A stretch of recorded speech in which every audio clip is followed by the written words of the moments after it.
Hey, beer lovers, welcome to the Brews Less Traveled podcast and beer club. I'm so excited to announce our new undiscovered craft beer city that we're going to be exploring this entire month. It is Charlotte, North Carolina, and we are kicking off the month with a bang.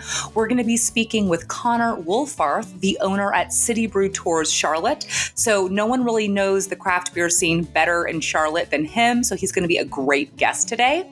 We're going to be drinking 2 beers from Heist Brewery. The first one is the Citraquench'l New England style IPA, and the second one is the London Bridges Falling Brown Brown Ale. I am so excited to kick off a new city in a new month with my new co-host with all of you. Stay tuned. I can't wait to share this episode. Hi, everyone. Welcome to the Brews Less Traveled podcast and beer club. I'm your craft beer loving host, Molly Lamb, and I am excited to say we are launching our new undiscovered craft beer city today. So, of course, all of our beer club members already know what it is, and I am pleased to say it is Charlotte, North Carolina. We're going to be here all of the month of October, exploring its amazing craft beer scene. I literally just got back yesterday, and honestly, I loved it there. It's such a charming city. And as usual, I have a new co-host with me for the entire month of October. I am joined by Mary Catherine. I like to call her MC for short. And I'm super happy to have my second female co-host. Mary Catherine, you want to say a quick hello? Yeah. Hey, everybody. Thanks, Molly. Like Molly said, I'm MC. I'm so excited to be here with you tonight. I'm calling from Columbia, Missouri, which is my hometown. Molly, when you asked me to be on the podcast, I got giddy excited. I'm so honored to be here. So honored to be sharing space with another woman talking about beer. It's such a rare treat just for you all to know, I have been in the food and restaurant industry for about 11 years now. And then for the last 5 years or so, my career has really been hyper-focused on craft beer service and service management. The pandemic kind of helped me shift into a new role of beer education, and I've really been loving it here. So I'm really excited to get started with you all tonight. And I'm just going to take a second and brag about Mary Catherine. So she's among my most accredited co-hosts yet. So she's completed 1.5 of the Cicerone certifications, including the certified beer server and most of the certified Cicerone as well. She's currently studying for the tasting portion of that level, which is super challenging. And like she said, worked as a beer tender, slinging beers behind the bar, and is also a fellow coworker of mine at our other brand, Unboxed Experiences, hosting our super fun beer and cheese events virtually. So Mary Catherine, you have all of us in very good hands, and I cannot wait to just talk about beer with you. This is going to be so much fun. I was so excited that you said yes, and we're able to commit, Wednesday nights to hang out and have a beer. So it's awesome. Making me blush, Molly. Other than that, we have a really great guest coming on tonight. Connor Wolfarth is going to be with us. He is a franchise owner at the City Brew Tours in Charlotte, and we're going to be drinking the Citraquench'l New England style IPA and also the London Bridges Falling Brown English Brown Ale, both from Heist Brewery in Charlotte. These beers are going to be great. And I always love when we get to have a brew bus owner on. We've been lucky to have quite a few. So I'm pumped to introduce Connor a little bit later. And one thing I love about City Brew Tours is they have this great combination of making it educational, but also super fun. And I feel like they really hit a need in the industry for both beer education and then, of course, the, fun social vibe that comes along with drinking beer too. So that is exciting. And it's always a great way to learn about the city is going on a brewery tour. But first, you guys want to go ahead and open a beer. Mary Catherine, you want to open the Citraquench'l New England style IPA with me?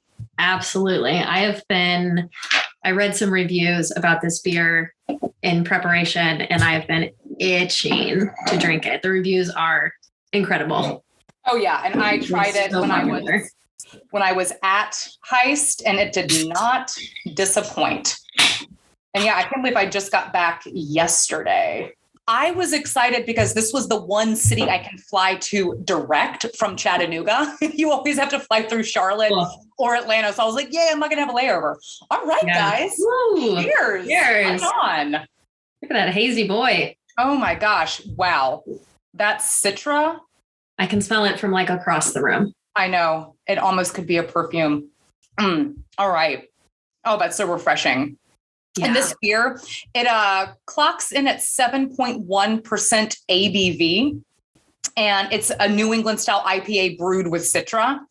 And man, it's just really flooded with that unmistakable aroma and flair of the Citra hops. It's got like a big tropical fruit note to it, but it's also got like a smooth, dry finish. Yeah, very dry at the end, a little astringent, but like in a really good way. Mm-hmm. Molly, one of the things I like really love about single hopped beers like this, so often you see, especially New England style IPAs have like 2 and 3 and 4 different hops in the hop bill. But with like a single hopped IPA like this, you can really like get to know one type of hop really well. And Citra is so popular. Absolutely. I know. And you brought that up earlier, MC, when we were talking. I thought that was such a good point. You're right. Because sometimes it's almost like this fight to have the most hops, which is totally cool. You can get a really complex flavor if you're adding, a few different things in there. But I completely agree with you. I think a single hopped beer is great because it's kind of no muss, no fuss. We believe in this hop. We're putting everything into it. You know what I mean? Like we really believe that this alone can make the beer. You get to know the hop so much better because now I feel like I know all what Citra is about just from smelling this beer. Right. I mean, that tropical aroma is just beautiful. I'd say this beer is hazy on purpose and delicious with intent. It's super good. It's not as sweet as some juicy IPAs. It's got like a nice, refreshing finish to it. Yeah. And a nice pillowy mouthfeel. Yes. Yes. Super plush for sure. And, while you guys are enjoying this beer, I'm going to share a couple facts about Charlotte with you. So as I mentioned in our last episode, Charlotte is the pimento cheese capital of the world. So a bit more on that. The city's popular local spot, Ruth's Salads, produces 45,000 pounds of the Southern lunchtime staple every single week. It's actually the most of any company in the entire Southeast. Yeah, and I'm a bit of a beer history nerd, almost to a fault. So I'm going to lay some history on you guys. So specifically about Charlotte, in the 1700s, there were 2 really important pathways that crossed where uptown Charlotte is, which is actually the downtown neighborhood. They feel that uptown seems a little more positive. I agree, I think. One was called the Great Wagon Road, and it was built by European settlers, and it stretched from Philadelphia to Georgia, and it basically moved colonists southward. In North Carolina, the route touched a large American Indian trail, and remnants of these 2 roads still exist in Charlotte. They're called Tryon and Trade Streets. And that intersection is now called Independence Square. That's so cool. I know I tried to find that intersection when I was there. I never found it, but I know I'm a history buff too. So I thought that was really cool. Thank you for sharing that. And a little bit more about Heist. So they opened in 2012, and it was actually Charlotte's only craft brew pub for a while. And they started out as a German brew house, and then they expanded in 2017, adding a 30-barrel production facility. And their original focus was on small batch beer and the traditional Belgian and German beer styles. And then in 2016, they kind of found their stride, creating the original hazy IPA in North Carolina, the Citraquench'l that we're drinking today. So that's kind of cool. This was a beer that kind of launched the hazy revolution in North Carolina. So I think that's really special about this beer. Yeah, it stands up to the test of time for sure. So now they kind of focus more on adjunct stouts, hazy IPAs, and according to Molly, they make a killer Czech pills. And they still dabble in some small batch brews, though. I can't wait to hear about that Pills, Molly? I had such a good time. It was always my first stop right when I got to Charlotte. I went to Heist first because they have a really good food menu there. I had this yummy seitan wrap that I had with that Czech Pills. And it was a nice beer because it was how I like a Pilsner, which is actually kind of, I sort of joke around and say like, yeah, like give me a Pilsner, but make it a Helles. Like a Helles is actually like one of my favorite beers. I like it because it's got like a more malty backbone. And I found that this Pilsner was kind of more aligned with that style of Pilsner. It was a little bit deeper color. It had more body to it. It was a great, great drink, a really good beer with food. I also had it was a brown ale brewed with peanut butter and bananas. And so it was named after Elvis. It was called Haunting Graceland because I don't know if people know this, but Elvis apparently loved like peanut butter and banana sandwiches. So they modeled this brown ale after his favorite meal. And it was such a delicious beer. Oh my God, it was so good. It was way more crushable than you would think. I think because it was a brown ale and not like a stout, it was very, very drinkable. It actually went really well with food. I loved that beer. I really love that Heist is kind of bringing brown ales to the forefront a little bit more. I always say, but that's a beer style I kind of want to see on the menu a little bit more. Yeah. I love when people brew with like a little food almost in their beer. That peanut butter lends itself to a nice pairing. Mm-hmm. And I heard that they had a really great food menu there. Yeah, they do. Yeah. And it was just like a cool, cozy vibe, really nice wooden accents everywhere, dim lighting. And yeah, I had a seitan wrap, like I mentioned. It was great with that Czech Pills. And yeah, they just had a really good menu overall. And they have 2 locations. I went to just their brew pub. They have another one that they also have live music at. So for the folks that are in the Charlotte area or are visiting, definitely go and check out a concert when they have one going on there. It's a really, really fun spot. But speaking of brown ales, do you want to go ahead and open this London Bridge is Falling Brown with me, Mary? Yeah, I'm really curious about this one. Ooh, I'm going to use like a traditional like London pub mug here. Nice. I love a good mug. Woo! Oh, that's beautiful. That is a beautiful beer. Yeah. And this one I definitely had one of these when I went. So the London Bridge is Falling Brown, it clocks in at 5.4% ABV. This is an English style brown ale with notes of light roast coffee, dark chocolate with a nutty quality and a subtle note of dark fruit to it. I found this one to be really palatable. Yeah. Nice kind of bitter quality to it, but a little bit of a sweet finish. Yeah, I definitely get that coffee like right off the bat on the nose. Yeah, absolutely. Really good. Let's welcome on our guest this evening, Connor Wolfarth, franchise owner at City Brew Tours in Charlotte. Connor, how are you? Hi, guys. Very nice to meet you all. I'm happy to be with you. Yeah, pumped to see you. Thanks for joining us. Of course. Cool. So, Connor, we always love to start off by asking our guests their craft beer origin story. Can you tell us yours? Sure. So I guess my craft beer journey started about a decade ago, maybe a little bit more. My parents purchased what they'll end up retiring to a condo in Rehoboth Beach, Delaware. And there's a very famous brewery there that's a little bit mainstream now because they merged with Sam Adams, but perhaps you've heard of Dogfish Head. So they're everywhere now as a result of their relationship with Sam Adams. But I got to know them very early on before they built this gleaming new, beautiful tap room when they were sort of just a scrappy startup. And for sentimental reasons, they've been my favorite ever since. And yeah, now you can get them at any restaurant. Any stadium has Dogfish Head.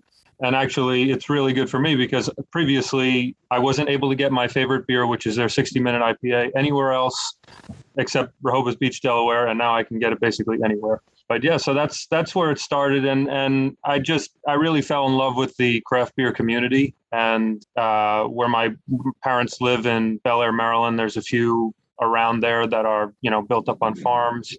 And I love the atmosphere going to them, visiting them. And now, I get to do a fair amount of traveling, either in my personal life or for my job. And wherever I go, I always make sure that I visit a local craft brewery. It's one of my absolute favorite things to do. Yeah, I always say when you're traveling, one of the best ways to kind of get the lay of the land is to go to a brewery. And I love that because beer is so local. It really kind of defines the region or the state or the city. You don't really get that same experience from wine because it's either really just in like Oregon or California or overseas somewhere. But no matter where you're traveling to, you can always find a brewery somewhere nearby. And it always feels like a fun local thing to do. So I totally agree with that. And we always love having a brewery bus tour owner on. And because you have just kind of like a broad view of the city's beer scene. What do you think makes Charlotte special in terms of craft beer? I had gotten to travel to Charlotte a few times. I'm not originally from Charlotte, but I got to do a fair amount of traveling there for my job. And what I noticed in just dealing with like some vendors that we were working with and different people, everybody would always take us to a brewery. And I'm originally from New York, and very similar to how we have like a pub culture here in New York, where there's a pub on every corner. In Charlotte, there's literally a brewery almost on every corner. I could not believe how many there were in there. In the sort of the 20-mile radius of my franchise, there are 30 breweries. And in the Charlotte metropolitan area, there are 60 breweries, which is just really unheard of. And when you compare it to any other city, there is no comparison, honestly. And that's really why I thought the concept of a city brew tours would do really well in Charlotte. We, obviously had to slow walk our launch for obvious reasons, but we got up and running in June, finally, after a lot of hard work and waiting, honestly. But the reception's been great so far. And we really love Charlotte, and the breweries that we work with are just fantastic. Generally speaking, people in breweries are just great people to work with. They're really passionate about what they do. They're really passionate about their craft. And what I love, and I think sort of, Chad really capitalized on this in the city brew tours in other cities, but is to cultivate the relationships with the brewers and with the owners of these breweries, because when you come through with a tour, they are the ones who make it special. They're the ones who will sit down for 20, 25 minutes, a half hour, and walk people through what their latest batch of beer is, what they're working on, what they're experimenting with. And again, that's really what makes our tours very special. Absolutely. I totally agree. And it is all about that connection and that relationship. I actually didn't know that Charlotte had that many breweries, but yeah, everyone just kept raving about the beer scene there. And I'm curious, Connor, what's your favorite beer style? What do you love to drink? Hey, it's a cliche, but I am an IPA drinker. I love IPAs. I love the more bitter, the more hoppy, the better for me. Like I said, my favorite beer of all time is the Dogfish Head 60-minute IPA. It's a solid beer. Yeah. Yeah. It's just a classic American IPA. Slightly, I would say it's a little bit of an East Coast IPA.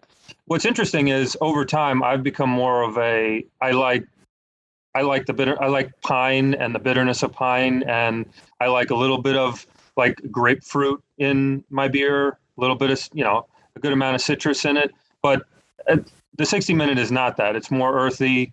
It's slightly floral. Got almost like a bready malt character to it with a hint of honey, which isn't generally what I go for. Again, I like the more bitter, the more hoppy beers, but I guess for sentimental reasons, it'll always be my favorite.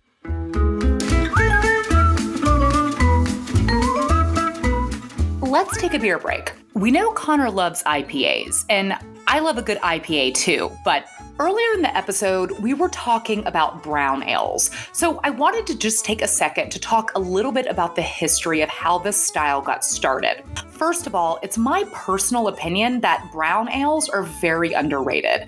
I think that's because marketing matters. Brown is just not that exciting of a color.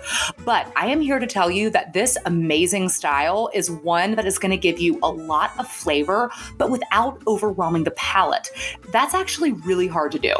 Brown ales first came on the scene in London in the 1600s, and they were given their name simply based on their color, due in part to the dark brown malts that brewers in London were using. They were actually quite popular when they first appeared on beer menus. However, at the beginning of the 18th century, people were turning their attention to the newer, higher hopped pale ales. It actually took over 150 years for brown ales to become popular again.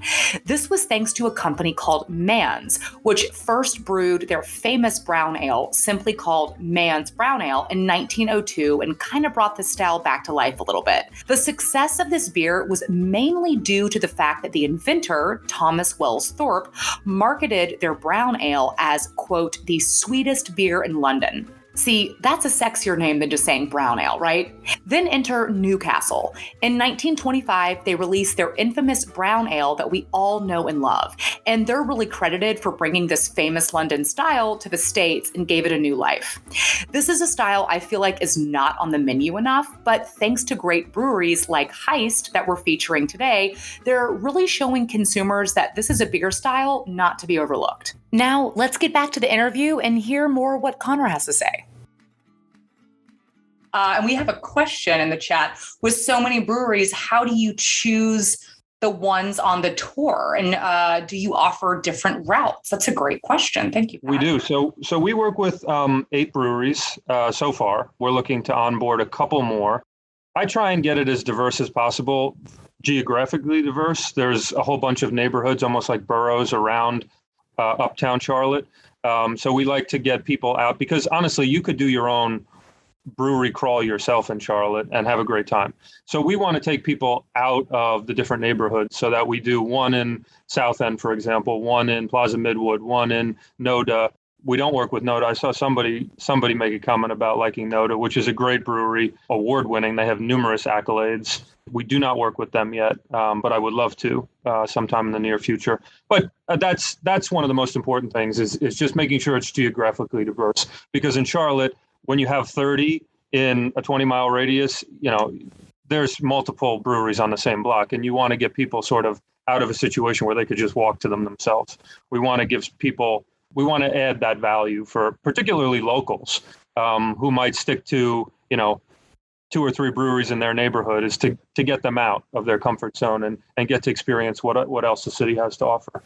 Working with breweries that want to work with us, a lot of people, one of the things that we have to overcome is sort of the drunk bus mentality. And that, a lot of other operators give us a bad reputation because they come in with just belligerent bachelor parties and they're not interested in the craft. They're not interested in showing people the behind the scenes aspect of it. They're just there to crush as many beers as possible, make a mess out of the bathrooms and then leave. So there's a lot of smoothing over that we have to do and walking the brewers through what we're going to do and walk them through the educational side of it and walk them through, the areas that we want to have access to so that we can add that behind the scenes experience to it. So that's another aspect of it. And then, also diversity of style. So there's breweries that just specialize in German styles.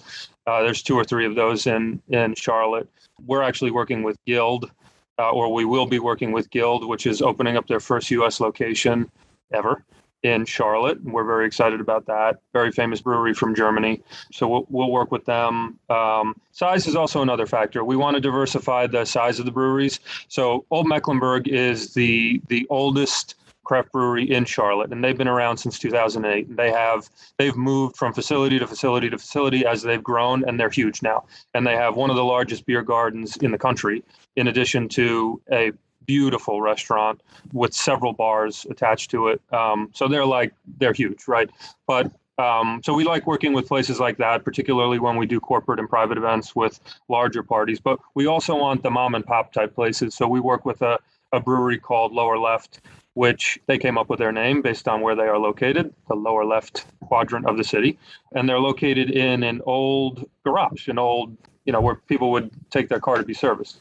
And there's a big car culture in Charlotte, too, because of the importance in the NASCAR circuit. And Charlotte Motor Speedway and the Coca-Cola 500 is obviously a big draw for Charlotte. So there's a whole car culture there. And what's interesting is this shop that Lower Left is located in had been sort of abandoned for a while.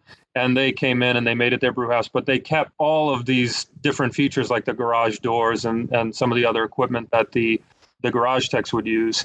And they converted the rear of the location to basically like a backyard type of atmosphere. And they wanted it to be a place where you felt like you were hanging out in your neighbor's garage or in your neighbor's backyard.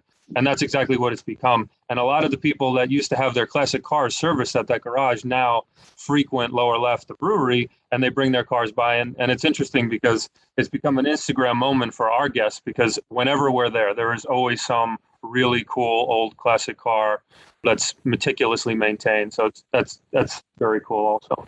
That's awesome. Yeah, cool.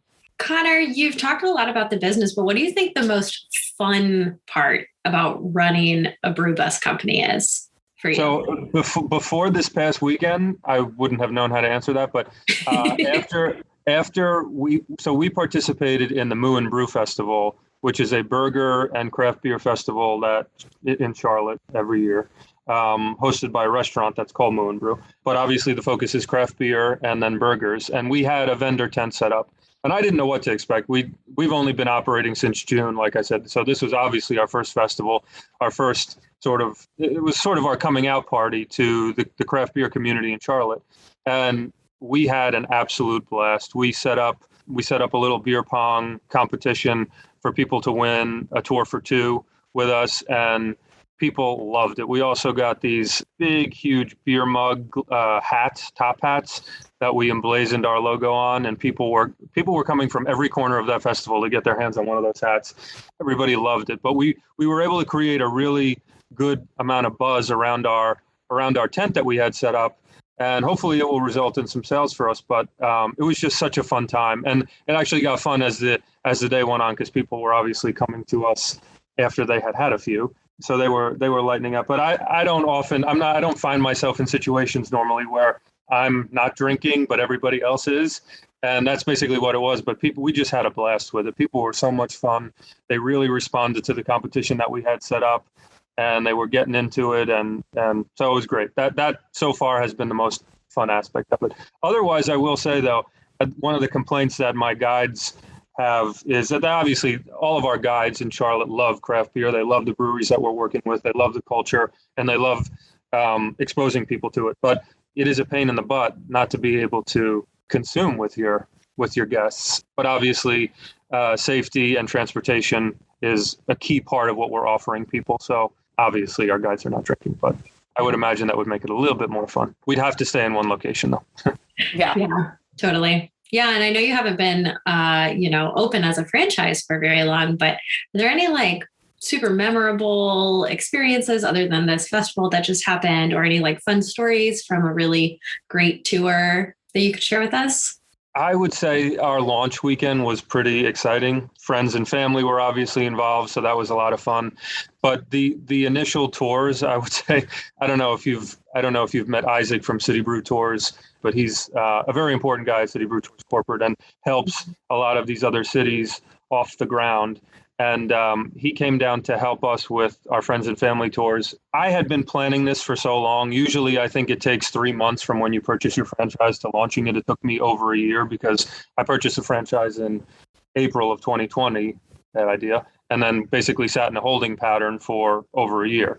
And that was extremely frustrating. But basically, all I was thinking about for a year was, oh, my God, am I ever going to be able to do this? Was this a colossal mistake? And there was definitely a lot of pressure building up for that friends and family tour. And Isaac, again, he sort of led a lot of those first tours. And apparently it was written all over my face to how stressed out I was and how, whatever. But he basically took me aside and was like, "Are you okay? Because this is going to be okay. Look at what we're doing." There was so much uncertainty, and it all came together. And our brewery partners were just fantastic. I'm not trying to brag about our brewery affiliates. If you're interested in seeing who they are, please go to our website, citybrewtours.com/Charlotte, just to check them out, because they are fantastic. But they were just so easy to work with. The process went great. Our food partner was excellent. And it all came together, but I would say that's been the most memorable aspect of it, was just that launch weekend. It was crazy for it to all culminate after over a year of working on something. Isaac's awesome. Yeah, he is awesome. I wouldn't have been able to launch without him. His guidance was invaluable. Yeah, awesome. Shout out to Isaac. He's great. He gave me a lot of reassurance when I started this job as well. He's the best for sure. He's hilarious. Yeah, he's got the best energy. I had so much fun with him in Denver, and he's a great coworker. Yes, definitely shout out to Isaac.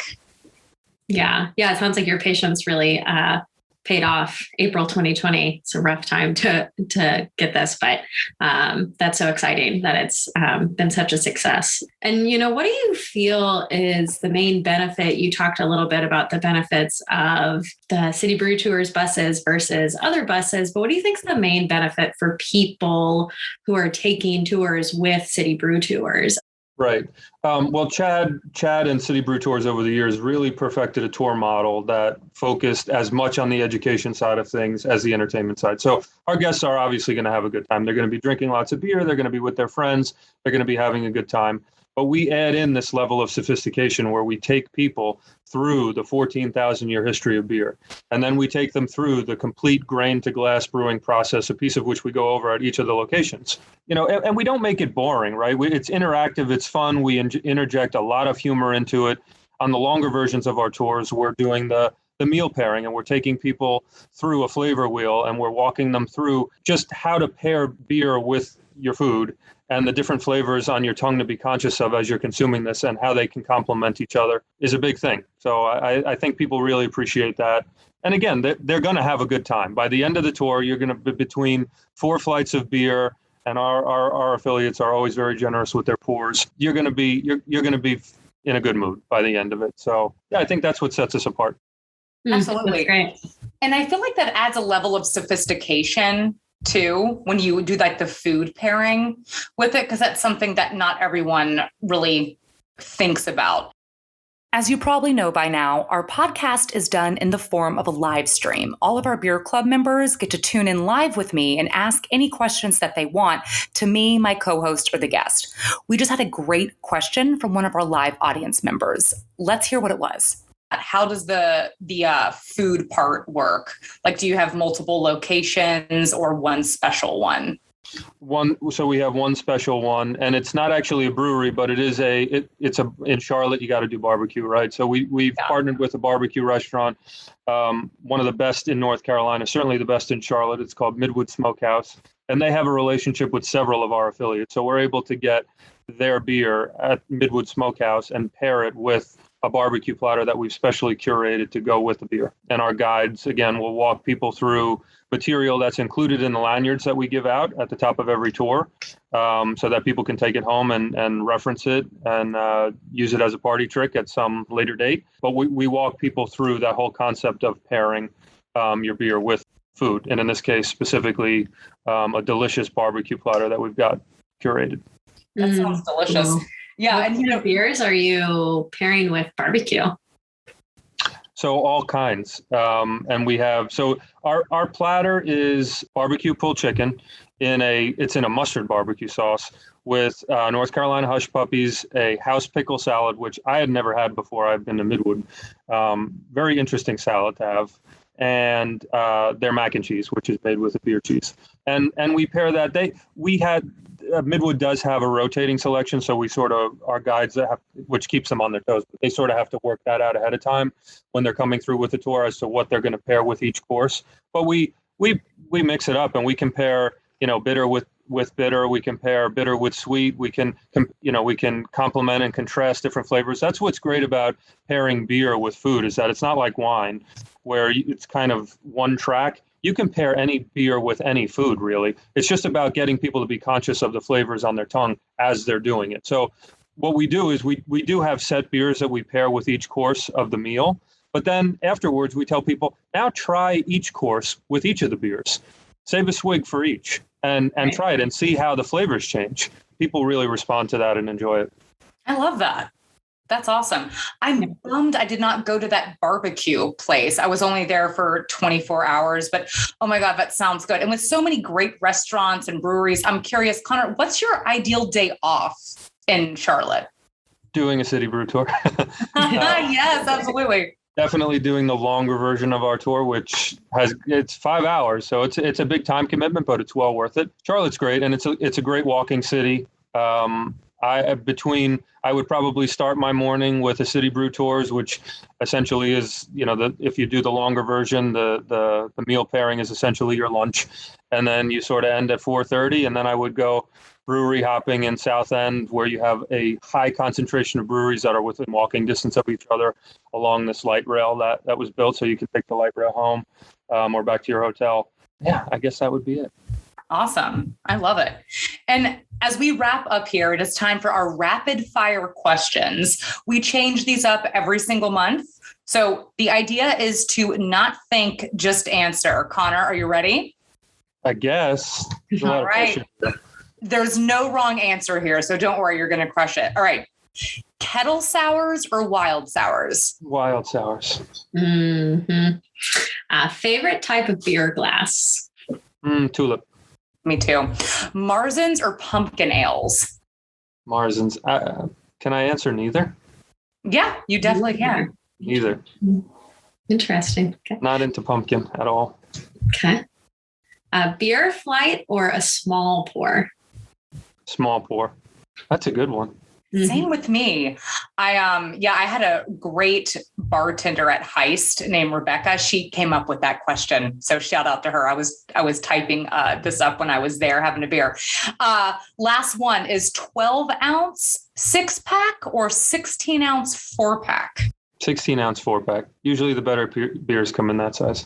Oh, interesting. I wonder why. And a little add-on question, I'm just kind of dying to know. So if breweries sold 6-pack of like little 5-ounce flight cans, like a little flight pack, would you buy it? Yeah, probably. I'm dying for them to do that. Like I want to do like a little flight pack or something, just like a 6-pack of like little small pours. Because sometimes like I don't. Idea. Yeah, and Rob would buy it too. Yeah, I think it would different beers or that would be awesome if they did like the mix and match, like build your own flight or something. But even just like a 6-pack of the same style, but just like small ones. Because sometimes I'm like, I don't know if I want like a whole 16 ounce can. Okay, we're getting good feedback about that. All right, no one's stealing my $1 million idea. Connor, it has been a pleasure having you. Is there anything that you'd like to plug? I'd like to plug our tours. I believe we're offering your listeners a special promotion. So if you're ever in the Charlotte area, we would love to have you on either our 3.5-hour tour or our 5-hour tour. Check us out at citybrewtours.com/Charlotte. And if you'd like to book a tour, there's a button in the upper right-hand corner. And a promotional code for you guys is a 10% discount, and it's Beer Club 10. Yeah. That's awesome. That's super generous. Thank you so much. And if any of you listening at home want a City Brew Tours franchise in your neighborhood, don't forget this is a franchise. So you can look into that by visiting citybrewtours.com/franchising. It is a great business opportunity. And guys, thank you all so much for tuning in today. Thank you, Connor, for being an amazing guest, and Mary Catherine for being such a phenomenal co-host. We're going to continue exploring Charlotte next week as we take a tour of a tap house that has the most taps in the world. It's called the Charlotte Beer Garden, and they have 436 beers on draft, to be exact. And we're going to chat with Bria Edmonds, their front of house manager, and their keg manager, Owen Ballard. They're awesome. I cannot wait to have them on. And we're going to be tasting a Helles from Resident Culture Brewing Company called Country Kind of Silence. I'm going to say Helles yeah to this next episode.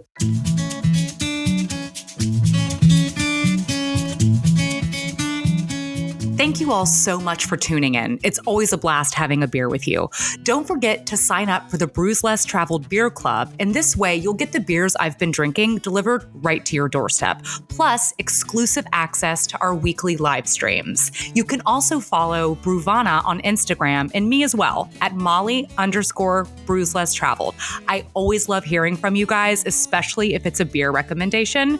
So keep the messages coming. Cheers.